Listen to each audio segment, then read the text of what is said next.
Even if you never read the text of the Hebrew Bible, you surely know who Abraham was.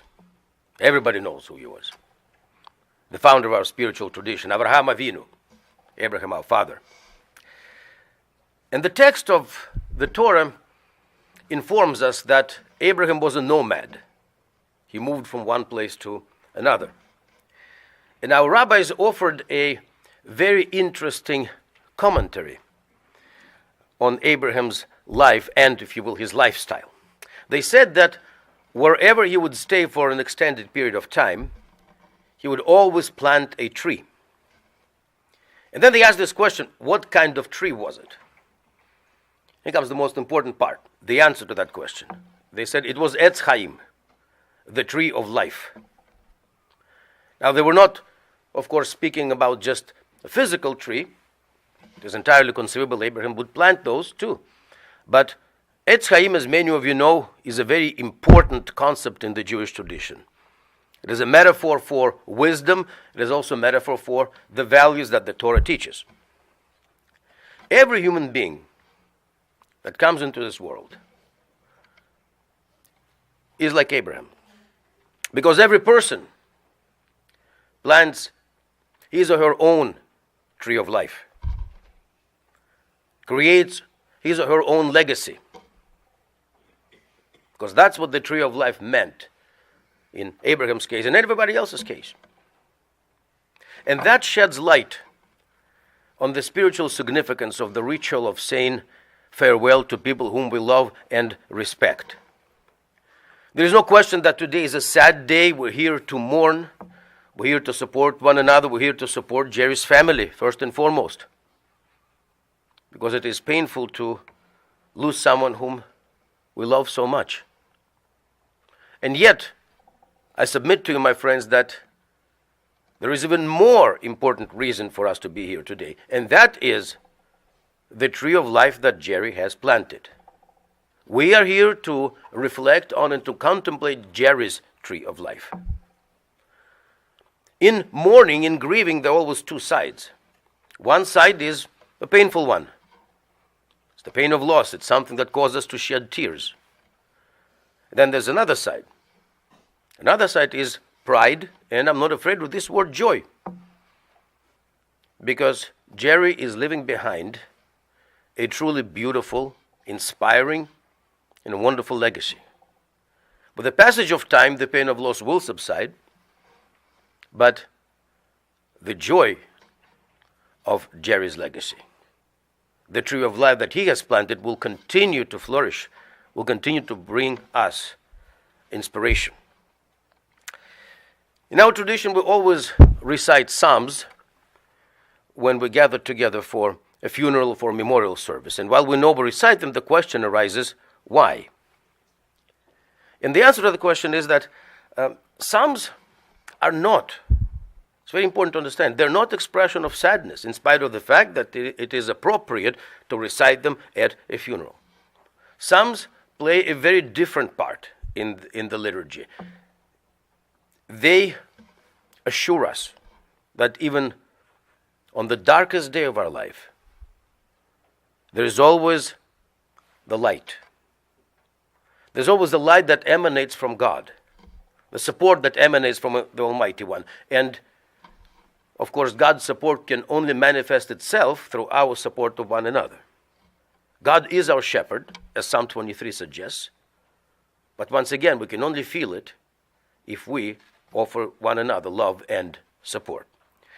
Psalm 23, I shall recite it in Hebrew, and then I would like to invite you to join me in the English interpretation of the psalm. You have it in your booklets on the left side, on the inner side of the aforementioned booklets. Mizmor LeDavid, Adonai roi lo yachsar, binot deshe yarbitzeni al memenuchot yanachaleni nafshi yeshuvev, yanheni b'maglei tzedek lema'an shmo. Gam ke'elech begetz al mavet lo yirara ki ata imadi. Shivtecha mishantecha hema nachamuni. Ta'aroch lefanai shulchan neged tzorarai. Dishanta b'shemen roshi kosir avaya. Achtov v'hesed yardafuni kol yamei chayai. V'shavti b'veit Adonai le'orech yamim. And please join me. The Lord is my shepherd, I shall not want. He maketh me to lie down in green pastures. He leadeth me beside the still waters. He restoreth my soul. He leadeth me in the straight paths for his name's sake. Yea, though I walk through the valley of the shadow of death, I will fear no evil, for thou art with me. Thy rod and thy staff, they comfort me. Thou preparest a table before me in the presence of mine enemies. Thou hast anointed my head with oil, my cup runneth over. Surely goodness and mercy shall follow me all the days of my life, and I shall dwell in the house of the Lord forever. The soul of our beloved Gerry is now with the Almighty One, but he will also continue to live here on earth in our hearts and our minds. So let us remember Gerry, and let us remember this truly remarkable, extraordinary, and in many ways a very original man. And let us remember him with love, with gratitude, and once again, I'm not afraid of this word, with joy. Gerry was born in Chicago and grew up in the Oak Park River Forest area, which for a Chicago Jewish person, I would say a relatively exotic background, There's a small pocket of the Jewish population there, but that's not where the majority of us happen to dwell. All the same, because of the size of the Jewish community down there, it is a very tight community in itself, and a strong one, I must say. His childhood exploits were those, I would say, very typical of a Jewish boy who has to study for his bar mitzvah. He has to study. Has is capitalized here. The way it went, again, is not atypical. I know many young men who went through the same pattern of behavior, and I proudly include myself in that. Well, maybe not so proudly. But this is how Gerry would do. His dad would drop him off and pick him up from his bar mitzvah lessons. And, Gerry would go. He would definitely go. So he would be dropped off, he would be picked up, always on time, in the place of the drop-off and the place of the pickup. Yet 6 months down the road, the rabbi calls Gerry's dad and asks him, where has Gerry been? He hasn't been coming to the bar mitzvah lessons.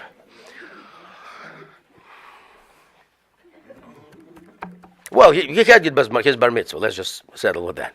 Eventually.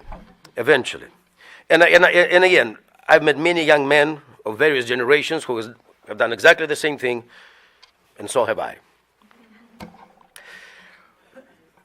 Having finished the high school, Gerry then joined the Army Reserves. He proudly served our country with dignity and valor. And then he launched his career, which was, I must say, was colorful, illustrious, because he tried and got to do many, and got to experience many things in business. Started out as a salesman. Then he continued to work in sales, but he was working in women's clothing, women's apparel. He would be a traveling salesman. He would go to various smaller towns in Illinois and Wisconsin and sell the clothing. And I got to tell you something. In order to be a good salesman, a successful salesman, one must not only have skills, but one must have certain type of personality. You see, psychologists teach us that the first impression is made within the first 15 seconds that we meet the person. It's totally subconscious. It's in the back of our minds. You walk into, I don't know, a car dealership. You meet a salesman. You know what they're going to buy from you or not. Deep inside, you do. Like within the seconds. So a good salesman has a gift to make people feel positive. Now, Gerry did have that gift. Because, well, not only because he worked in sales, I mean, and he's done well, but also because of his. You could just walk into an elevator with Gerry, and he would start a conversation. He would talk to you. And he would talk to everybody, anybody. And the way he would do it is he would make you feel good. He would make you feel positive. In a small way or a big way, whatever it was. So he had that gift.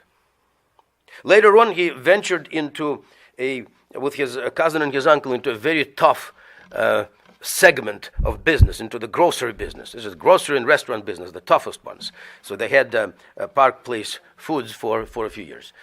Following that, he reinvented himself in the financial field and worked for many years. Worked in the mortgage business. Was a manager, including the branch manager, as a matter of fact, if I recall correctly. So wherever he worked, he always was held in high regard and respected. It's very important to understand, both by the clients that he dealt with as well as by co-workers. Now, Gerry was a man who loved people genuinely, wholeheartedly. And he loved life. He loved life. He had his own passions in this life.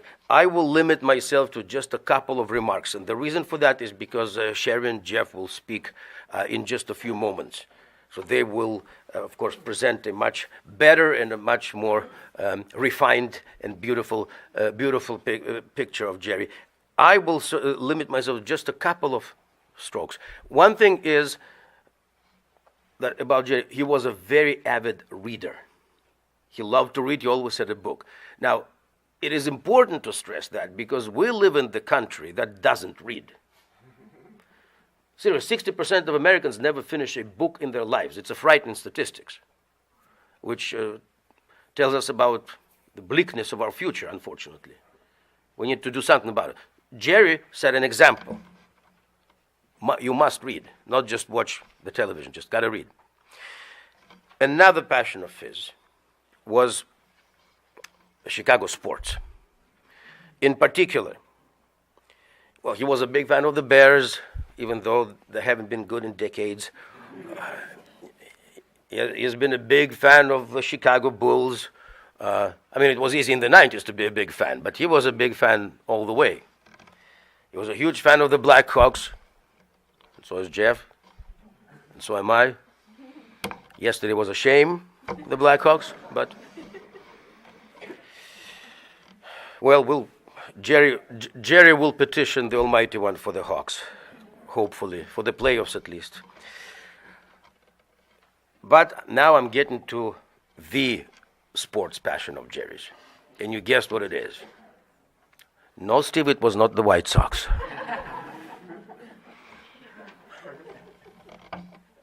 Steve was a White Sox fan. Of course it was not the White Sox. It was the right team. The correct team. For years and years and years, I used to describe the Cubs fans as the most underappreciated cultural layer of the American society. Because how much loyalty do you need to have for your team when most of the seasons they are eliminated mathematically from the playoff spot by the Independence Day weekend? And yet we persevered all those years. And I used to paraphrase King Solomon from the book of Ecclesiastes. One generation passeth, another generation cometh, and the Cubs still lose. And I don't have to say it anymore after November 2nd, 2016. We won.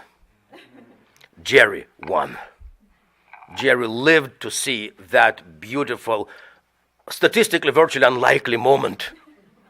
But it was a sublime, beautiful moment. And trust me, my friends, I buried the Cubs fans who lived to be into their 90s and the team never won. Think about that. Born in 1910, passed away 2002, 92 years of age. There we go. Gerry was a lucky man. He lived to see the Cubs win the World Series. Beautiful. Now I would like to highlight the most beautiful part of Gerry's life.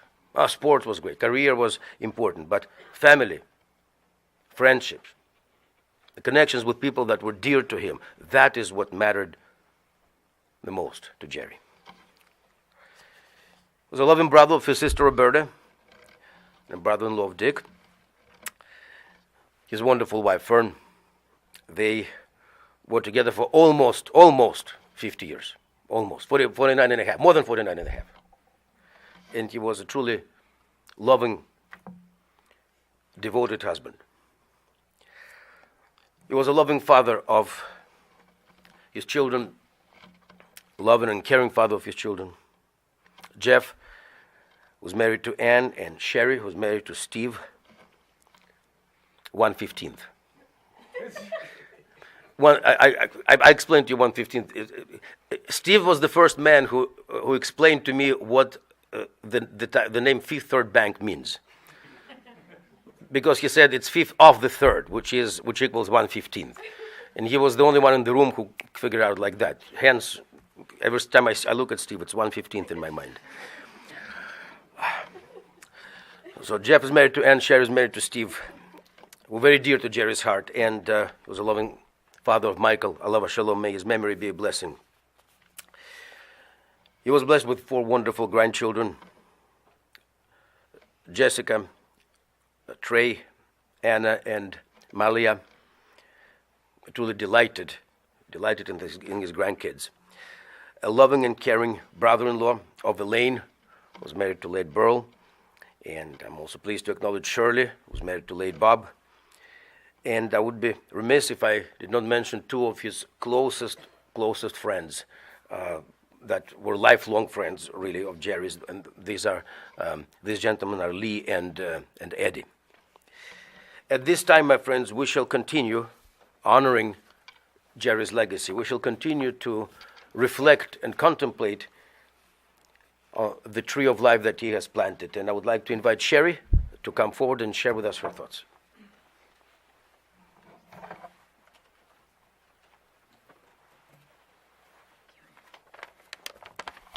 Hi, everyone.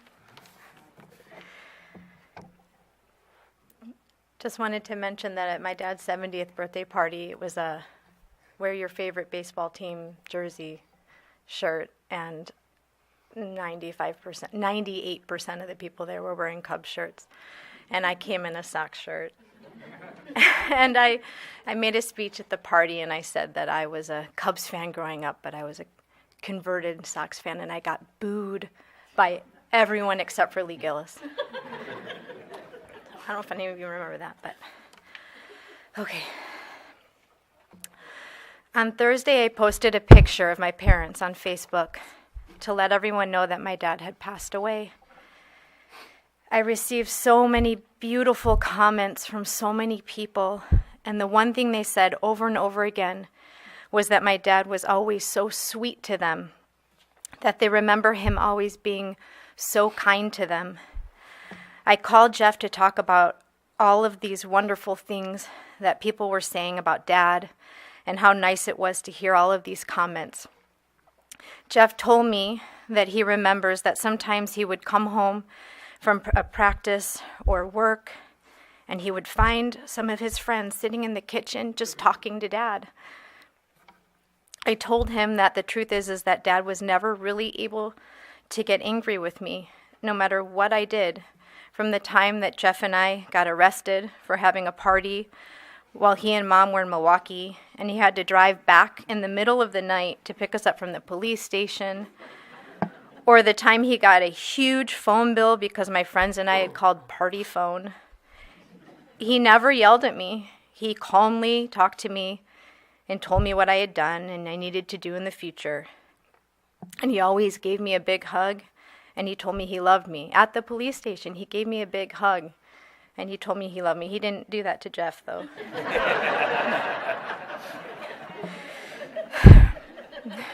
Now, I don't know that Jeff can say exactly the same thing. I think Dad did get mad at him on occasion, but he really was the most patient, loving dad that anyone could ever ask for. He always made time for us.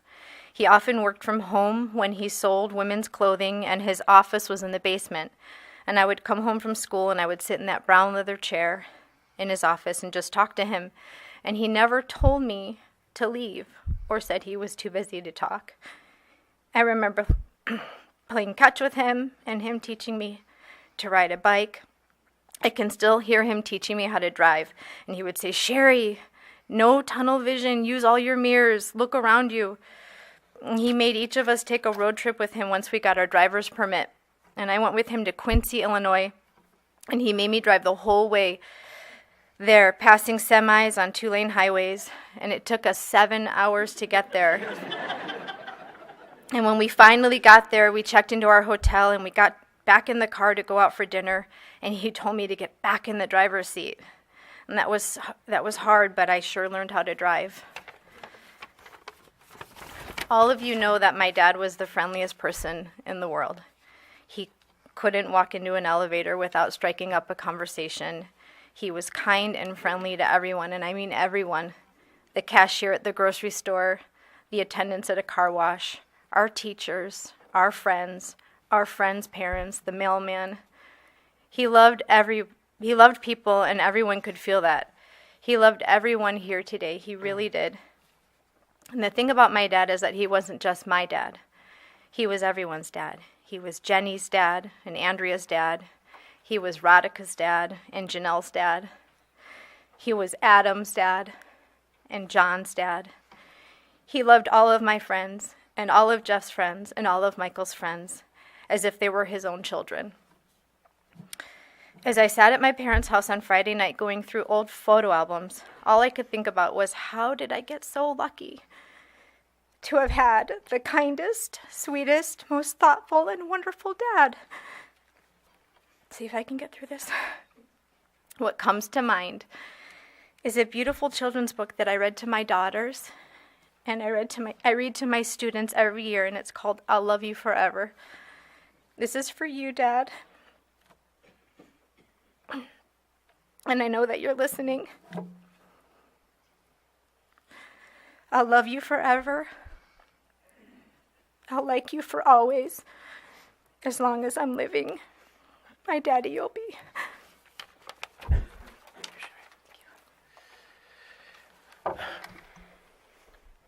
And at this time, I would like to invite Jeff to come forward and share with us his thoughts about Gerry. Excuse me. You know, you jot some things down. You always think that, you know what you're going to say when somebody passes. You almost think about things before it happens, and then it happens, and it throws you out. But I'll tell you a couple things. First, yeah, he got mad at me. But I gave him good reason. Better, I'll even say I gave him more reason than my kids have ever given me to be mad at me, okay? But he would get mad at me, and then my mom would get madder at me, and then he would come and make sure that I was okay. And he always did that, okay? Going back to the birthday party, I walked in a White Sox shirt with a Cubs jersey over it, okay? Because I used to tell him that I'm a Chicago fan. He used to say, "How could you watch the White Sox? They're boring." And I said, "It's baseball. What do you mean the Cubs are more exciting to watch than the White Sox? It's the same sport." But Lee Gillis right here took me to many, many Sox games, which we went to when we were young. He had season tickets. And I started following the Sox, too. I like Chicago teams. I used to tell him, you got 30 other teams to hate. Why do you have to hate the team that says Chicago? But, all right, let's get past that. I'm going to put these on because I am over 40, okay? My father, Gerry. My father, Gerry, was a great dad. He was always there for me and my sister, and he was somebody I could always count on.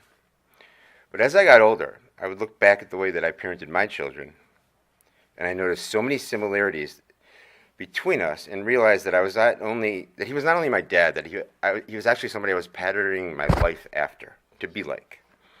He always coached my sporting teams. I remember he was my might coach, and for those of you who don't know it, can't wait. For those of you who don't know it, a mite hockey team is when you're about 5 or 6. He was our coach, and he didn't know how to skate. Okay, but he took those things upon himself.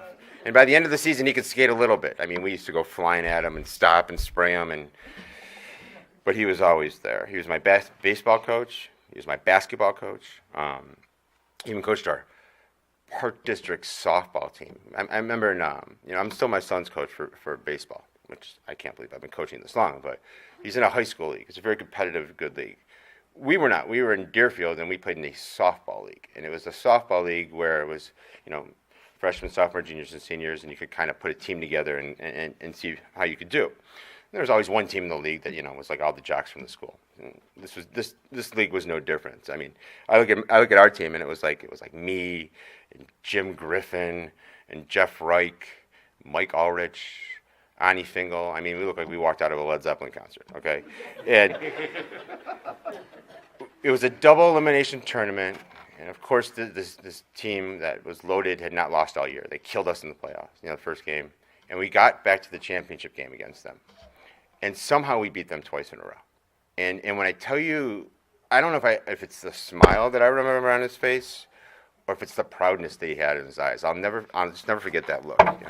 There's not a lot of other dads that were even at that game, and you got a bunch of high school kids, and there's my dad just so proud. So it's no wonder that I'm always my kid's head coach. I've been their soccer, baseball, basketball, football, whatever they're playing, softball, Jesse. I've always been their head coach. And he used to yell at me every once in a while and say, "You don't understand what I used to do for you when you played travel hockey," which is correct, because he used to say I was on the ice at 5 a.m. in the morning at the Bubble. And for those of you who don't know what the Bubble is, does anybody know what the Bubble is? I know Paul Foxwood knows what the Bubble is. Okay. The Bubble is a place that we used to skate at Trinity College, and it was blown up by cold air. So it was the only way to stay up was by cold air. So it was 20 degrees colder in the bubble than it was outside. And I have these memories of my dad putting gloves before I put on my hockey gloves and tying my skates and looking at me like, I can't believe I'm sitting here at 5 in the morning tying your skates. But as I'm skating around and sweating, because I'm playing, every time I went by, there was my dad smiling at me on the side. -40 in there. And there he is smiling at me on the side. And I remember when Trey played a lot of travel baseball, and I remember driving around, and one morning we were in Elgin. It's 6 in the morning, and I'm in Elgin. And I'm looking at him, and I'm so tired, and all I could think about is, man, at least it's warm outside today. So those are just a couple things. I mean, my dad, Jesse, Sherry was in Indian Princesses. I was in Indian Guides. I did the same thing with my kids. There's just so many things he did. One of the best things about him was the way he made everybody feel comfortable. And I know Sherry brought that up as well, but it is true what she said. I mean, there are times that I would come home from wherever I was and walk into the house, and there were 3 of my friends sitting at the table, and my mom's cooking, feeding them food, and there's my dad talking to, arguing with Griffin about who the best, hockey player is or something like that, and well engaged in these sporting events. He was always there. I think if you ask my kids, they're going to say the same thing. They're going to say that they come home and they see their friends in our house. And again, my wife's throwing food at them, and I'm arguing with somebody about fantasy sports. But it's the same thing. And I patterned my life that way after him because of how proud he made me. I was not only living with a father, but I was living with my best friend.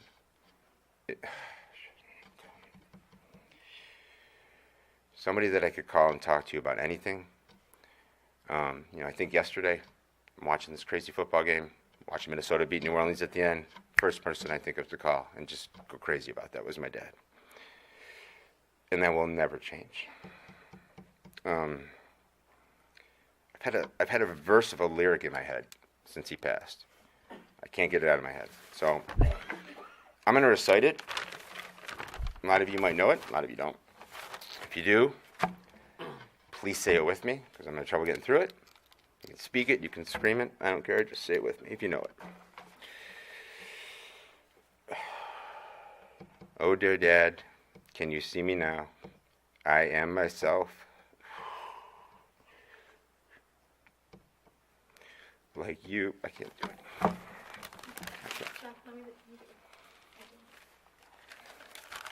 You ready?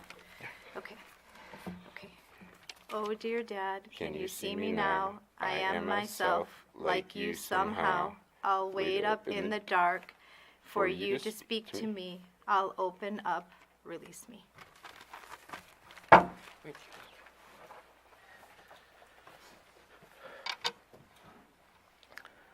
Let us honor Gerry's memory.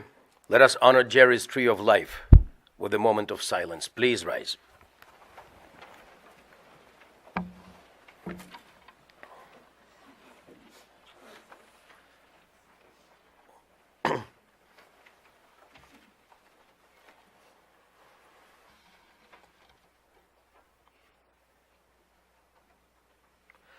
אל מלא רחמים שוכם במרומים.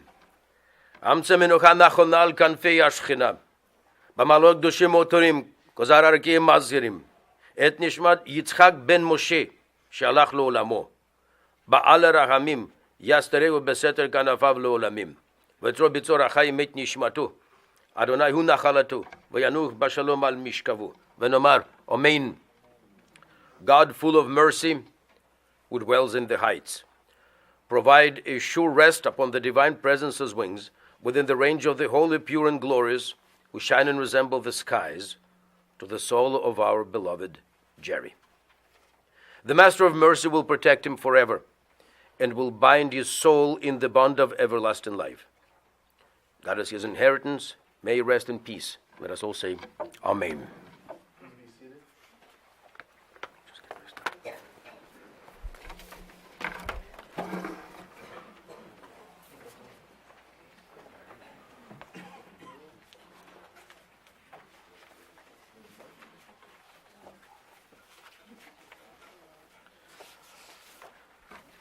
Ladies and gentlemen, the interment service will continue at Shalom Memorial Park Cemetery, located at 1700 West Rand Road in Arlington Heights.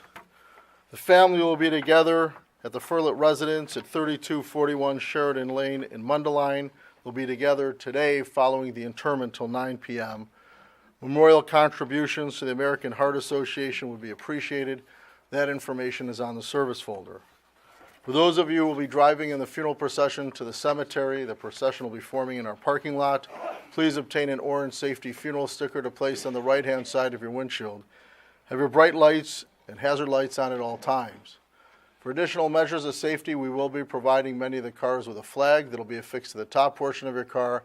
We'll have a car in the back of the funeral procession to hopefully keep other cars from entering the procession. And for your own personal safety, I strongly recommend using your horn liberally as you're going through the intersections. And please do not speak or text on your cellular phone while driving to a cemetery. The following people have been asked to serve as pallbearers. When I call your name, please stand next to Gerry's casket. Trey Rosenberg, Jessica Rosenberg, Steve Natch, Dennis Stefano, Lee Gillis, Eddie Diamond, Jonathan Harris, and Daniel Foxman. I invite everyone to please rise and stand in place as we escort the casket of Mr. Gerald, Gerry Rosenberg, along with Rabbi Tillman and the entire family from the chapel. Then you may return to your cars. Pallbearers.